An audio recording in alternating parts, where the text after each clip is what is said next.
Weil meistens stellen wir uns die Welt irgendwie viel böser und gruseliger vor, als sie tatsächlich ist. Und dann hat dieses Gute gar keine Chance, sich überhaupt zu zeigen. Wenn wir uns nicht trauen, in das Unbekannte zu gehen und mal zu gucken, was ist denn? Ist das wirklich so?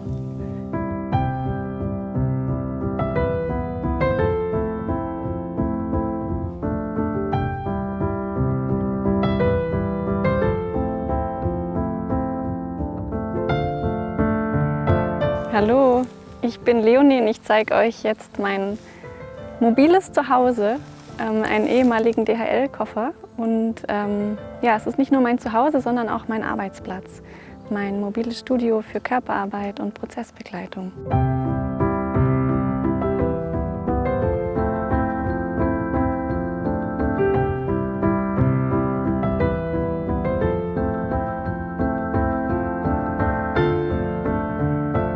Ich wollte erst einen Mercedes Sprinter kaufen und hatte mich ganz lange informiert, weil ich einfach ein langes Auto haben wollte oder brauche, weil ich drinnen auch mit einer Behandlungsbank arbeite. Und ich muss auch einmal um die Behandlungsbank rumlaufen können. Und ja, habe lange nach Autos gesucht, die den Anforderungen entsprechen und bin dann durch Zufall bei eBay Kleinanzeigen ja, auf die Postkoffer gekommen. Das hatte ich gar nicht auf dem Schirm. Und es war dann eigentlich ziemlich schnell klar, dass das perfekt ist. Und ja, ich liebe es auch total, weil es ein richtig schönes Raumgefühl macht mit dem Viereck. Es fühlt sich mehr an wie ein rollendes Tiny House als ein Van. Ja, ich glaube, ich habe als Kind schon immer so mehr Höhlen gebaut und kleine Räume geschaffen unter meinem Bett und habe das schon immer sehr geliebt. Und in meiner Jugend habe ich mir dann einen Wohnwagen gewünscht, habe ich nicht bekommen. Und dann ja, wollte ich so mit Anfang, Mitte 20 mir einen Van ausbauen und hat aber das Geld nicht gereicht. Und dann habe ich mir erstmal einen Wohnwagen gekauft und den ausgebaut oder ja, verschönert. Habe dort dann auch drin gelebt, 3 Monate mit meinem Freund, bis wir eine Wohnung gefunden hatten. Das war nach dem Studium. Und ja, es war für mich eigentlich so die schönste Zeit. Jetzt zeige ich euch den Innenraum. Der fängt an mit der Katzenklappe, die ganz praktisch nach unters Auto geht und die Katze dann ja, so einfach geschützt rausspringen kann oder auch unterm Auto reinkrabbeln kann. Die Tür ist die Originaltüre von den DHL-Postkoffern und die haben die Eigenschaft, dass sie sich nach, ich glaube, 5 Sekunden automatisch wieder verschließen. Also wenn ich jetzt hier zumachen würde, dann fährt hier ein Riegel runter. Ja, da ist die Gefahr, dass man sich auch schnell mal einschließt oder ausschließt. Genau, und bei den DHL-Postkoffern, da ist es so ein riesenroter Buzzer. Den habe ich jetzt hier umgewandelt in so einen kleinen Knopf, den ich drücke. Und dann geht der Riegel auf. Dann hat sich bei mir einiges verändert in meinem Leben. Ich habe den Job gekündigt als Physiotherapeutin. Die Beziehung ist auseinandergegangen und für mich war klar, ich habe in einer wunderschönen Wohnung am Bodensee gewohnt, fast direkt am See, an einem wunderschönen Park und aber gemerkt, irgendwie, das ist nicht die Lebensform, die ich eigentlich leben möchte. Ich möchte in der Natur sein und auch mein eigenes haben. Und ich war zwischen den ganzen Villen habe ich eigentlich gewohnt und das war mir so befremdlich. Ja, mir wurde klar, eigentlich muss ich muss los, ich muss den Ort finden. Ich kann nicht warten, bis er zu mir kommt. Dann habe ich das Auto gekauft und habe irgendwie so ziemlich auf der Fahrt nach Süddeutschland schon gemerkt, dass es undicht ist. Es hatte weiter geregnet und der Boden war nass und dachte dann erstmal, oh Gott, was habe ich hier getan? Und habe mich dann erstmal mit der Dichtigkeit befasst und wie man da auch sieht, an den Kanten habe ich einfach oben das ganze Silikon neu gemacht und auch hier an den Seiten. Und es sieht alles so aus, weil ich am Anfang noch dachte, es bekommt eine andere Farbe. Und vielleicht bekommt es auch noch eine andere Farbe. Ich warte darauf, bis mir jemand begegnet, der sagt, hey, ich habe Lust, das anzumalen oder das zu folieren oder zu lackieren. Und ja, es hat aber auch Vorteile. Die Leute freuen sich total, dass es, wenn sie ein DHL-Wohnmobil sehen und ja, ich fahre gerne in die Natur und irgendwie auf verlassene Wege und dann macht es mir überhaupt nichts, wenn da Äste schrammen und ich durch Dornen fahre und das irgendwie kratzt. Hier ist meine Außenstromsteckdose, die ich tatsächlich noch fast nie genutzt habe, weil ich oben auf dem Dach 2 große Solarpaneele habe mit, ich glaube, 400 Watt. Und hier ist mein Wassertank. Dahinter direkt mit 105 Litern. Der Wassertank reicht mir für etwa eine Woche, also so 7 Tage mit Duschen und Abwasch und auch Trinkwasser.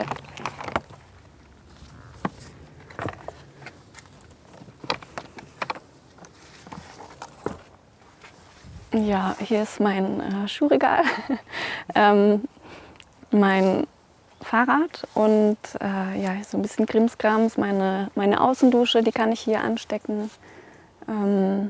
Und das ist mein Tisch, den ich ausziehen kann. Das zeige ich euch gleich auch von innen. Ich fahre eigentlich ungern mit dem Auto in die Städte rein und generell ungern mit dem Auto. Und dann nutze ich das Fahrrad, um Einkäufe zu machen oder von A nach B zu kommen, die Orte zu erkunden und Menschen zu besuchen.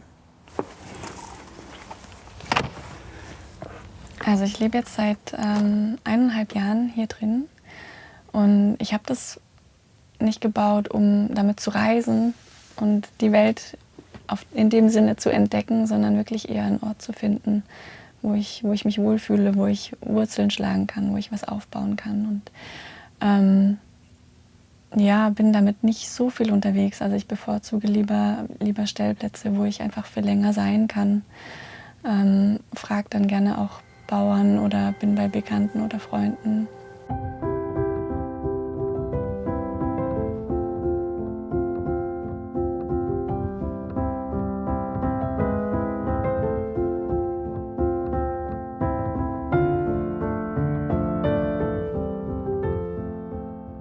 Ja, jetzt zeige ich euch mal das Cockpit sozusagen. Das ist ganz cool, das hat eine Stehhöhe auch. Und das ist quasi nochmal so ein extra Quadratmeter hier vorne, wo meine Trockentrenntoilette ist. Die hatte ich in meinem Wohnwagen und die passt hier perfekt rein. Hier ist der zugelassene Notsitz, der Beifahrersitz. Ja, ist nicht super bequem, aber bequemer als er aussieht. Ja, ich nutze den Raum eben als WC-Raum, aber auch für meine Klienten als Umkleideraum. Und dafür habe ich hier so einen Vorhang genäht. Und dann hat man auch nicht mehr das Gefühl, man ist in einem Fahrzeug.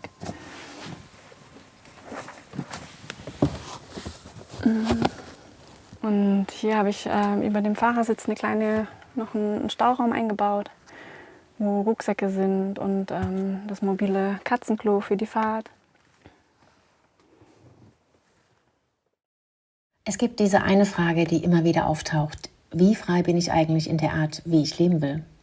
Frei zu entscheiden, wo ich bin, wie viel Raum ich brauche, wie nah ich an der Natur sein möchte und ob mein Alltag wirklich zu mir passt. Genau darum geht es in unseren Büchern. Anders als gewohnt zeigt Porträts von Menschen, die sich für andere Wege entschieden haben. Für Tiny Houses, Jurten, Gemeinschaften, Hausboote. Nicht als Ideal, sondern als gelebte Realität. Und wenn Freiheit für dich vor allem Bewegung bedeutet, unterwegs sein, arbeiten von überall, dann gibt es auch unser Vanlife-Buch mit vielen persönlichen Geschichten von Menschen, die sich für ein Leben im Van entschieden haben und erzählen, wie sie dorthin gekommen sind. 2 Bücher, unterschiedliche Wege, aber dieselbe Idee. Sich nicht in fertige Konstrukte pressen zu lassen, sondern den eigenen Maßstab zu finden. Die Links findest du wie immer unten in der Videobeschreibung. Das ist ein Schränkchen von meiner Oma und da wusste ich von Anfang an, dass ich das unbedingt mit hier im Van haben möchte. Da habe ich Räuchersachen drin, dass ich einfach auch wieder den Raum klären kann, wenn ich Sessions gegeben habe, dass es wieder zu meinem mache.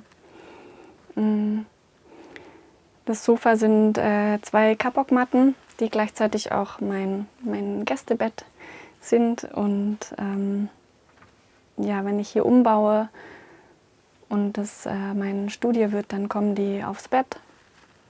Und dann habe ich hier wirklich einen großen Bereich. Bei der Verkleidung habe ich zum Beispiel auch Wert darauf gelegt, dass die Übergänge zwischen den Brettern harmonisch sind, dass hier die Maserungen, dass es einfach quasi die gleiche Maserungsfamilie ist, so wie hier. Und ich glaube, das sorgt auch für eine Ruhe. Das sieht das Auge zwar nicht auf den ersten Blick, aber unterbewusst nimmt man das, glaube ich, schon wahr, dass die Bretter einfach ja, harmonisch da sind und nicht, dass da nicht so eine Unruhe hier ist. Und das Gleiche an der Decke auch. Das denkt man gar nicht, aber hier ist wirklich jeder Zentimeter ist hier eine Entscheidung. Und ich glaube, die Planung und diese ganze Problemlösung und das Denken ist 2/3 der ganzen Ausbauarbeit. Und dann auch noch das ganze Material bestellen und sich, ja, einfach super viele Entscheidungen, die man, das sieht so simpel aus, aber es ist echt. Ja, ich habe das einfach so Schritt für Schritt dann gemacht. Ich habe mir einfach überall da, was ich mir selber nicht zugetraut habe, Unterstützung geholt. Die Fenster einbauen, da bin ich zu einem Freund gefahren nach Rumänien, haben wir zusammen die Fenster eingebaut. Die Elektrik hat mir ein Bekannter im Allgäu gemacht und da habe ich dann nach dem Fenstereinbau erstmal das Auto zu ihm gebracht, dass er die Kabel legen konnte. Die Unterkonstruktion und die Dämmung habe ich mit einem Freund in Norddeutschland gemacht. Und dann habe ich ganz lange nach jemandem gesucht, der mir das Wassersystem, damit wollte ich mich auch nicht auseinandersetzen. Und ich wollte einfach, dass es dicht ist. Habe mir das nicht zugetraut und habe dann jemanden gefunden. Ja, so ist das irgendwie Puzzle für Puzzle zusammengekommen. Ich habe den Ausbau eigentlich auch ziemlich komplett ohne YouTube gemacht. Das Einzige, was ich mir wirklich, wo ich recherchiert habe und gesucht habe, war wegen dem Sprühkork, weil ich da keine Erfahrungswerte hatte. Und ansonsten habe ich eigentlich bevorzugt, mit Freunden zu sprechen, die schon Van ausgebaut hatten, weil mich überflutet dann diese ganzen Meinungen im Internet und jeder weiß es besser und jeder hat eine komplett andere Art. Und ja, ich wusste eigentlich von Anfang an durch diesen Plan in Mailand, wie es am Ende aussehen soll. Hier ist meine Weggefährtin und Mitbewohnerin. Wie heißt sie? Die hat keinen Namen. Ich habe noch keinen Namen gefunden. Ja, der kommt noch. Wir sind jetzt seit 2 Monaten gemeinsam unterwegs. Ja. Ich war Anfang des Jahres ein halbes Jahr auf Korfu und da ist die Katze, hat mich entdeckt und ist mich immer besuchen gekommen und irgendwann ist sie quasi bei mir eingezogen und ja, als es dann Richtung Abfahrt ging, hat sie entschieden mitzukommen. Wir verständigen uns tatsächlich über Mounzen. Also wenn ich mounce, dann kommt sie und sie ist fast mehr von den Angewohnheiten wie ein Hund als wie eine Katze. Also sie kommt, wenn ich sie rufe und sie geht mit mir spazieren und tatsächlich auch wandern. Wir waren schon 4 Stunden lang im Schwarzwald wandern. Ja.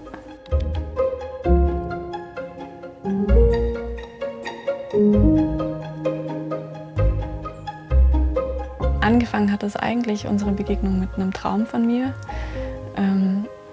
Da hatte ich geträumt, dass Vanlife doch möglich ist mit einer Katze. Es geht auch mit der Arbeit hier drin und mit den Klienten.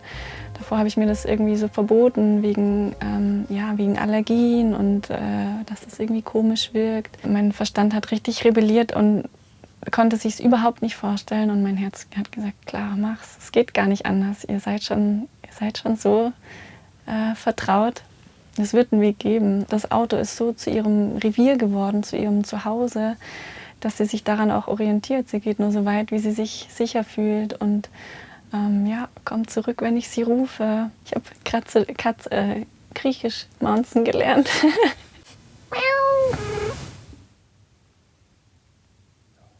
Hier habe ich meine Pflanze angeschnallt für die Fahrt. Das kann ich jetzt auch machen. Und das hier ist der Radkasten. Den habe ich natürlich ja, habe ich versucht, so klein wie möglich zu halten, trotzdem auch isoliert. Aber wenn ich um die Behandlungsbank rumgehe, dann kann ich da quasi drüber steigen und auch draufstehen. Und hey du, da wollte ich jetzt hin. Mhm. Na gut, hier ist eine kleine Klappe. Ja, komm her.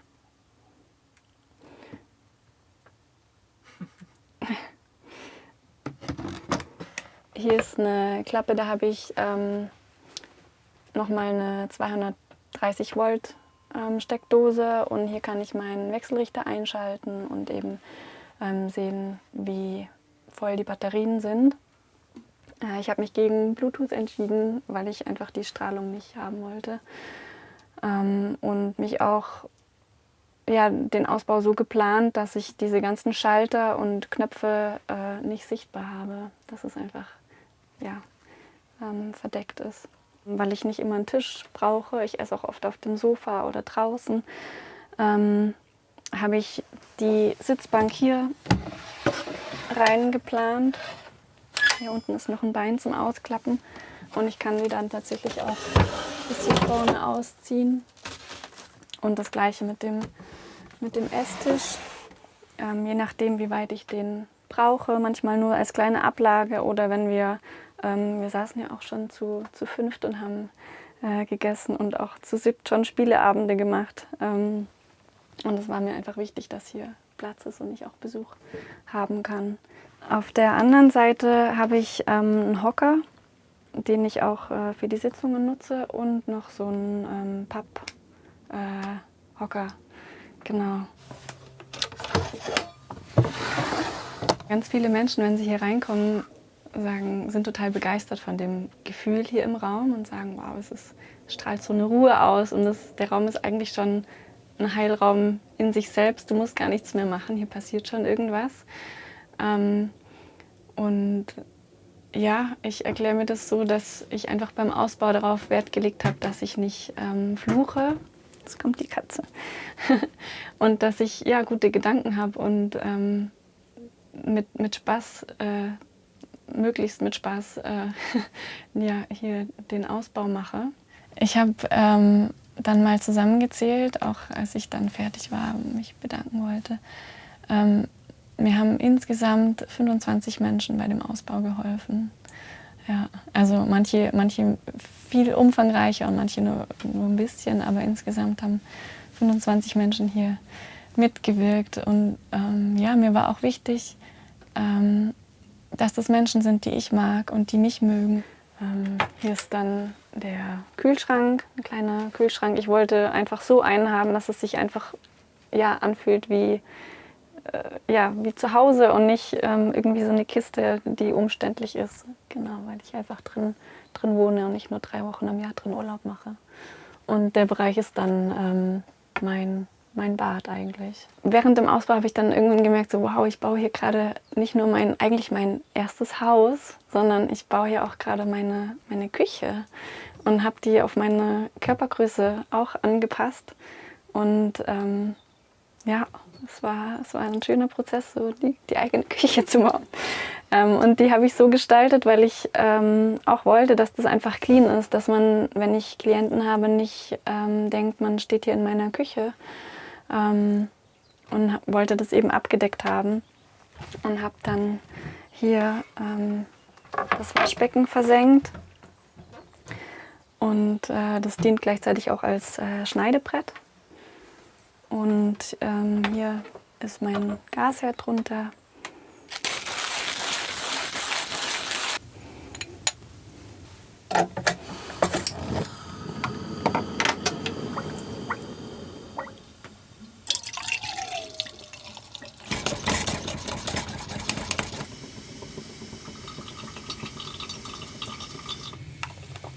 Eigentlich habe ich mir schon immer vorgenommen, wie in den südländischen Ländern, solche Abtropfschränke zu machen, die über der Spüle sind. Und habe überlegt, wie ich das mache und habe mich dann im Endeffekt für die Variante entschieden, dass ich hier so eine Kiste habe, mit so einem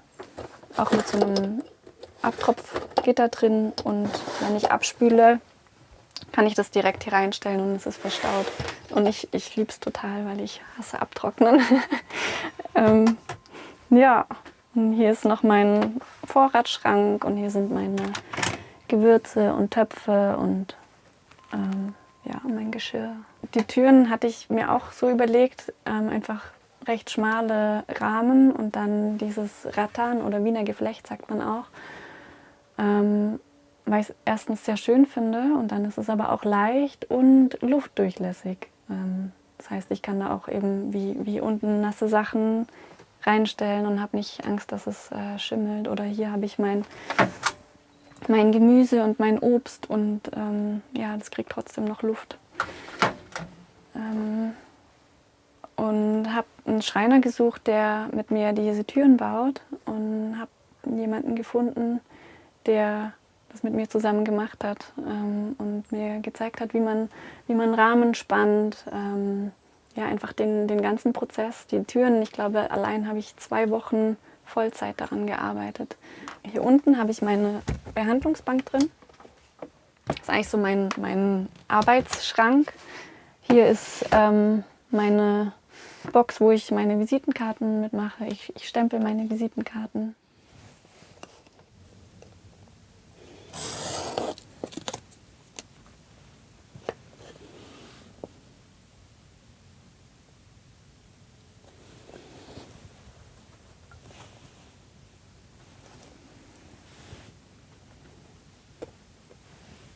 Ja, irgendwie hatte ich mir das überlegt, weil ich ganz gerne selber kreativ bin und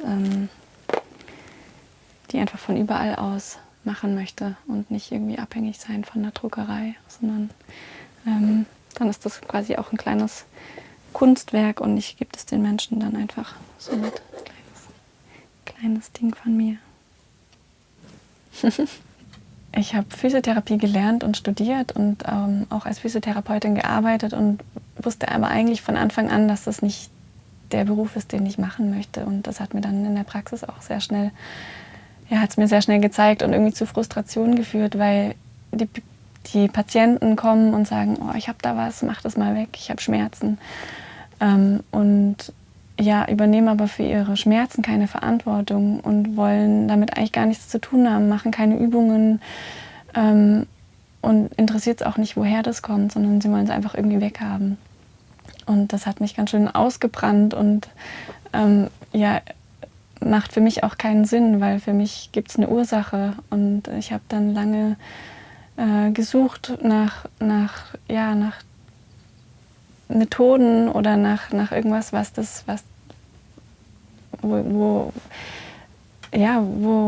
ganzheitlicher ist, wo nicht nur das Körperliche, sondern auch das Psychische und das Verhalten ja einfach so alles mit einbezieht. Und ja, dann habe ich Somatic Experiencing gefunden, die Traumatherapie und aber auch die Kringwerk-Methode, wo es darum geht, Muster aufzulösen, also Muster, automatische Reaktionen und diese meistens entstanden in der Vergangenheit, als irgendeine Situation zu beängstigend oder zu schmerzhaft war. Und ja, und die dienen uns aber jetzt nicht mehr. Die hatten mal eine Berechtigung und jetzt blockieren sie uns und halten uns von irgendwas ab, was wir eigentlich wollen. Ja, hier hinten ist meine kleine Koje, mein Privatbereich, mein Bett und das kann ich abtrennen mit einer Schiebetür. Und wenn ich oben die Fenster abdunkle und an der Seite auch, dann kann man auch nicht reinschauen. Das ist dann so wie hier. Es ist einfach dunkel. Hier habe ich so ein kleines Nachtkästchen gebaut. Da ja, ist einmal Licht für vorne und auch für hier hinten. Und hier oben ist noch ein kleines Fach. Und so kann ich ja hier auch mein Handy ablegen oder meine Tasse draufstellen. Ich schiebe das hier mal wieder zu.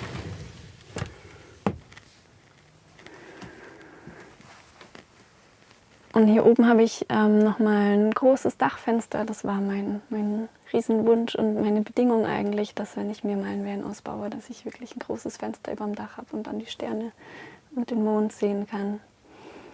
Hier ist dann hier habe ich meine Kleidung. hier oben in den Schränken. Ich wollte den Schlafbereich ein bisschen anders gestalten als den Wohnbereich und habe mich dann für Filz entschieden. Auch einfach aus Gewichtsgründen, weil ich schon mit super schwerem Holz gearbeitet habe. Das war mir einfach wichtig, dass ich eine gute Qualität hier einbaue, weil es nicht nur mein Lebensraum ist, sondern auch mein Arbeitsplatz und der Platz für Menschen, ein Heilraum für Menschen.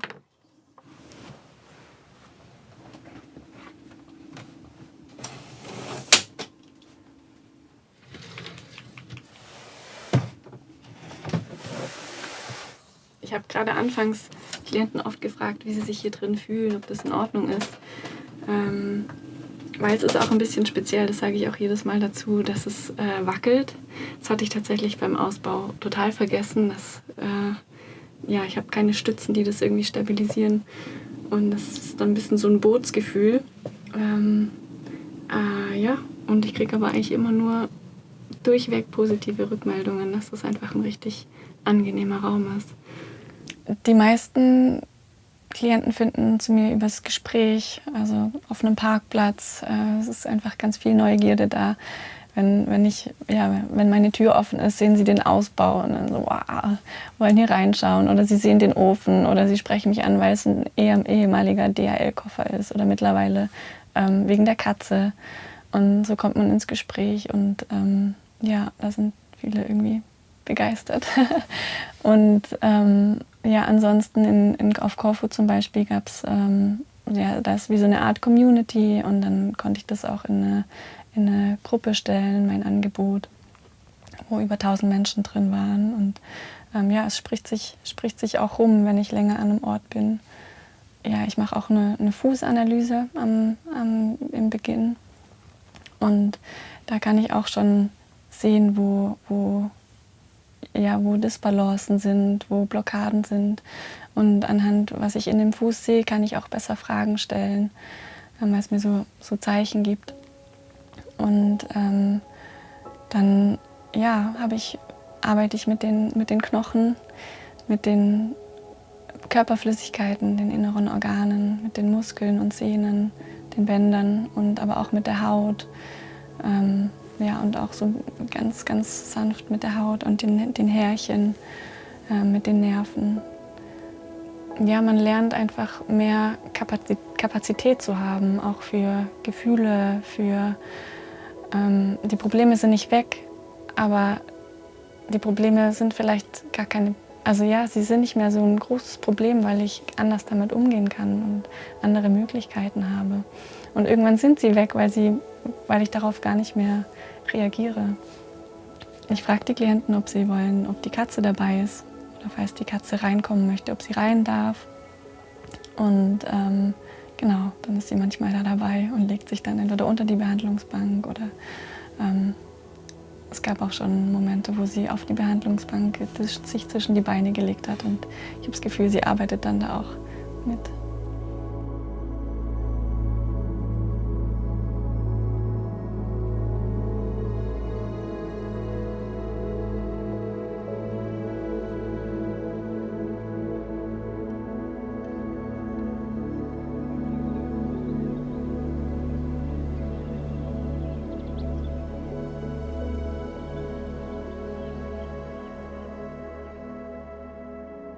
Ich habe das Gefühl, hier drin lebe ich trotzdem eigentlich draußen. Und ich stehe viel in der Natur und fühle mich hier drin super wohl. Ich bin fast schon ein bisschen zu einer Stubenhockerin geworden. Ich bin letztens gefahren und dann hat mich eine Frau angehalten, hat ihr Fenster runtergekurbelt und meinte, wow, you made it, you are living the dream of everyone.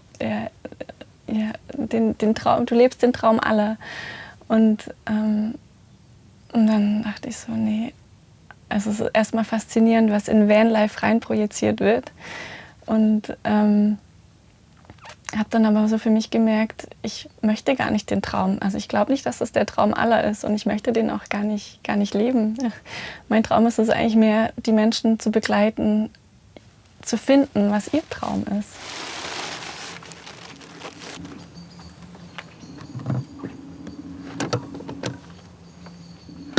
Hier ist mein mein Herzstück, für das ich mich letzten Winter entschieden habe. Und ich bin ja total dankbar für diesen Ofen. Und ja, es ist eigentlich fast so ein bisschen mein kleiner Fernseher im Winter mit der großen Scheibe und macht richtig warm und super schöne, ja, gemütliche Wärme.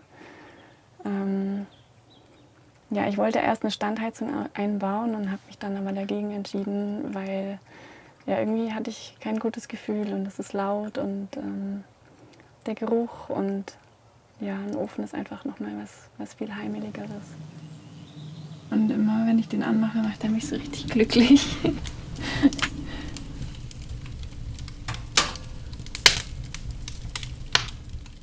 Früher hatte ich extrem Angst im Dunkeln, alleine, vor allem im Wald. Und hier drin, ich habe hier keine Angst. Also vielleicht kommt das auch durch die Arbeit, da geht es ja auch viel um Angst. Aber